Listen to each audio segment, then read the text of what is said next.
We're gonna do this one way out here. There was an old woman in Woodbridge, there was, so proper and tidy and all of them things.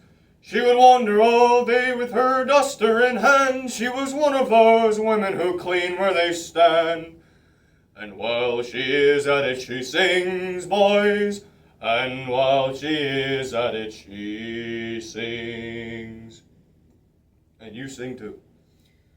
Now there's nothing the matter with tidiness, no matter with keeping your house up to scratch.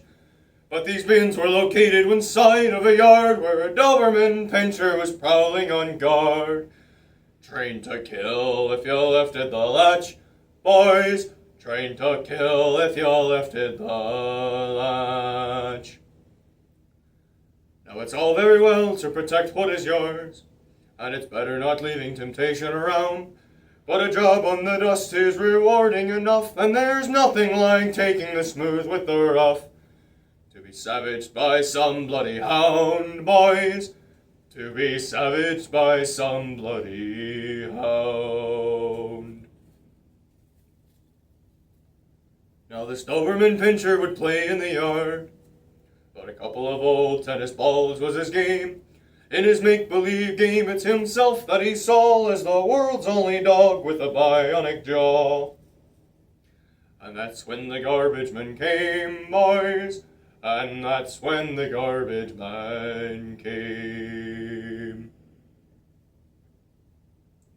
Now fate took a hand on this coldest of days. For his wife, she had made him to wear a warm coat, and to knot off his muffler to keep out the chill, and for once in his life he had been to her will.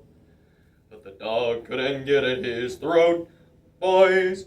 But the dog couldn't get at his throat. Now the woman above was drawn to the noise. It's down from a high chamber window, she called to the dustman, engaged in a struggle for life. In a middle-class tone you could cut with a knife. She loudly exclaimed, "Kick his balls, boys!"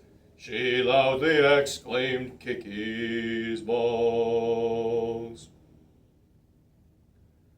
Now the dustman could scarcely believe the command, but he didn't have time to request it again. So ignoring distinctions of language and class, he unleashed a size 10 up the Doberman's ass. And its eyes misted over with pain, boys. And its eyes misted over with pain.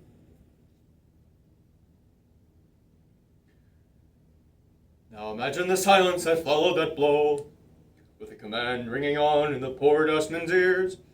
And as the poor doggy lay writhing around, you could see the 2 tennis balls there on the ground. And her meaning was rendered quite clear, boys. And her meaning was rendered quite clear. Now I'd like to explain that this dog was at stud, and the dustman was sued for the fees that he'd lost. But it's lucky he was to escape with his life. He went home with a kiss for his poor startled wife, who harangued him for what it might cost, boys. Who harangued him for what it might cost. Now, if there's a moral to be gained from this song, it's that innocent language might sometimes sound crude. And as in the case of the carpenter's mate, your linguistic enlightenment might arrive late. And you could end up getting screwed, boys. And you could end up getting screwed.